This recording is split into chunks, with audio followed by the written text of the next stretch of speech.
guys, and welcome back to another video on my channel. I know that it's been a while again, and I know I said this in previous videos, but I feel like I just need to say it again. This channel is strictly a hobby for me, and so I upload videos when I can because I want to and because I like to talk to like-minded people about the topics that I'm interested in, but that is strictly all that this is for me. Unfortunately, I can't prioritize this YouTube channel as much as I can prioritize other things in my life, just because, again, this is strictly a hobby. And a lot of you guys did message me in the time that I was gone this time asking if I was coming back and things, and a lot of you were really respectful and really nice about it, and a lot of those people are people that I communicate with often from this channel. But some people started coming at me really aggressively and rudely as if I owed them something, which I obviously don't, which made me feel really uncomfortable. So I just need to verify that this is strictly a hobby, and I do this because I want to, not because I have to, and I do it to kind of talk back and forth with people who like this kind of stuff as well. And I've just been getting like a lot of weird, aggressive comments and messages and things, so I just wanted to clear that up before I got into today's video. But so that I don't blab on too long at the beginning of this video and get more hate comments, let's just get right on into it. Oh wait, one more quick thing before I move on to today's video.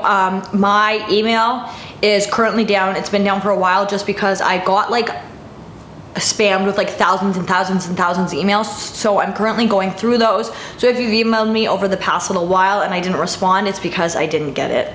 Okay, now moving on into today's video. Lately I've been rewatching the show Unsolved Mysteries, like the 90s version of the show, not the new one. You can watch it on Prime, or I think you can stream even some of the videos on YouTube, and that is what gave me the inspiration for today's video, and I will probably take a lot of the inspiration from that show for future videos, but I just wanted to mention that because a lot of the information in today's video I did get from Unsolved Mysteries.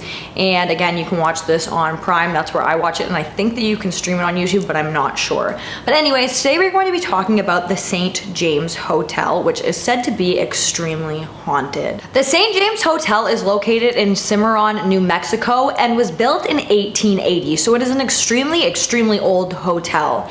And it was refurbished in 1985 when it was purchased by Ed and Patricia Sternberger. I hope I'm pronouncing their last name correctly. Because of how old this building is and how long ago the hotel was built, I'm not surprised at all to find out that this building is haunted. However, the activity that takes place within the St. James Hotel is absolutely crazy to me. The activity in the St. James Hotel seems like it really started to be documented once Ed and Patricia bought the hotel. Now, they bought this building hoping to bring more life into it and to refurbish it and make it have a life in it again, bring business in, and just make this a place that people wanted to go. And I feel like obviously that is everybody's hope when they're purchasing something like a hotel or a business, obviously. They really started to notice the activity in the St. James Hotel one night when Patricia and a friend had stayed later into the night than normal to kind of walk around the hotel and see if they could find any leaks. It was raining really bad that night, and they had just recently purchased the hotel, and so they wanted to get all of these little things fixed up as quickly as possible. So obviously walking around the hotel to find leaks during a rainstorm would be the best way to find the leaks so that they could fix them up. In the upstairs hallway of the St. James Hotel, there is a very large chandelier that is used to light up the area that is the hallway upstairs at the St. James Hotel. So once Patricia and her friend were done walking around the hotel looking for the leaks, they turned off all of the lights in the entire hotel, including the chandelier at the top of the hallway, and then they headed down the stairs and headed outside. Once Patricia and her friend got back out to the parking lot, they turned around to look at the hotel and noticed that the chandelier in the upstairs hallway was turned on. Now, at this time, they didn't really think too much of it. They just thought maybe they didn't hit the switch properly or something like that. So Patricia went back in and turned the light off again, walked back down the stairs and back out to her vehicle, and when she turned around to look at the hotel, the chandelier light was on yet again. The two friends would go back into the hotel, turn the chandelier off, come back to the road, look back at the hotel, only to realize that again the chandelier was turned on. So Patricia went into the house for a third time, and this time she tried something different. She said out loud while turning off the chandelier, "I don't know what you are, but I don't want to play games right now. I want to go home." And then she turned off the chandelier and walked back out to her vehicle, and this time when she got out to the vehicle, the chandelier light was still off. At this point in the Unsolved Mysteries documentary that I thought was very interesting that was said about the St. James Hotel was that a lot of the people who went there didn't consider this to be a haunting. They didn't consider the ghost to be haunting the hotel. They just considered the ghosts to be living there along with the guests and everybody else who was kind of also living or staying at the hotel. Like they were both just like kind of coexisting, which is kind of a weird but interesting way to look at it. In May of 1988, a high school student by the name of Charlie Varela was working at the St. James Hotel, and he was working alone in the bar at 5 a.m. on this particular morning, or at least he thought he was alone, when he turned around and noticed that there was a young boy playing with a cup on the bar. He described this young boy as spinning the cup. However, I'm not really sure what that means. I guess like kind of like turning the cup over and over and over again.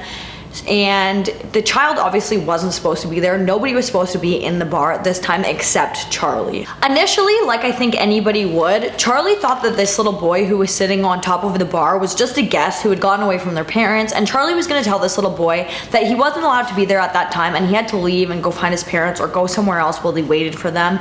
But when this little boy turned around, Charlie was absolutely floored to see his face. He said it was absolutely distorted and terrifying, and unlike anything he had seen before. When the little boy turned around and saw Charlie, whatever this apparition was just completely disappeared, and Charlie took off, running away from this room and then completely quitting his job out of pure terror. Room 18 at the St. James Hotel is notorious for just having these bad vibes just absolutely beaming off of it. And on one occasion, a paranormal investigator by the name of Dr. Kenneth Wright came to investigate the paranormal activity that was taking place within the hotel, and he was specifically drawn to room 18. He wanted to go in there, he wanted to see what all the hype was about, and he wanted to be accompanied by Patricia while going into this room. Patricia agreed, but she said that while she was convinced to go into this room, she was still quite nervous to go in there, and immediately after the two of them got into the room, they noticed that the left-hand corner of the room had this like white fog overbearing it. Like you couldn't really see the corner of the room. There was what Patricia described as this whirling going on, and it was white, and Dr. Kenneth said that when he came into the room, he could just feel an overall terrible vibe, and there was just a very bad presence with them in that room. So Patricia started to tell this presence, it's okay, you can go, you're not stuck here, you know, things like that, to kind of try and comfort whatever the spirit was in this room. Patricia had gotten the idea to talk to the spirit like this after talking to the spirit in the first encounter that I shared with you guys, when she was talking to them, telling them to stop messing with her about the light in the hallway. But this time it didn't really seem to work, and it just seemed to really piss the spirit off. Whatever was going on in room 18 was not the same spirit that was turning on and off the chandelier. The spirit in room 18 was a much more sinister type of feeling that this spirit was giving to anybody who encountered it. So after this encounter with Dr. Kenneth Wright, they then called in Jackie Littlejohn, who is a psychic from Albuquerque, and she came in and she claimed that she could sense this poker game that was really violent, that had gone wrong, and there was some kind of bloodshed in the hotel that came from this deathly poker game. According to Jackie Littlejohn, the men who were playing poker for the hotel, and the man in room 18 had been shot and died a very slow and painful death due to blood poisoning. It is believed that he had won the hotel in the poker game, and then I guess whoever was supposed to be giving him the hotel didn't want to, so they shot him to death. The person who is said to haunt room 18 is a man allegedly by the name of TJ Wright, who again was presumably the person who won the hotel in the poker game. Now this can be backed up by the hotel registry from 1881, where it lists TJ Wright as the owner of the St. James Hotel. And there is absolutely no way that this psychic Jackie Littlejohn would have had any access to the registry. It is kept in a glass box, locked away from the public, from everybody, except for Patricia and Ed. So there would be no way that this psychic could know this. She was just, you know, seeing all of that with her psychic abilities, which I think is very interesting in itself. While Ed and Patricia owned the St. James Hotel, they completely left room 18 alone. According to them, they just thought that this was the most respectful way to leave that room. TJ still obviously thought that he owned the hotel, but he didn't really like wreak havoc or anything, just he really was protective over that room. So I think they still rented it out, but they didn't do construction or renovate it or anything like that. They just left it as is in order to kind of keep the ghost of TJ calm.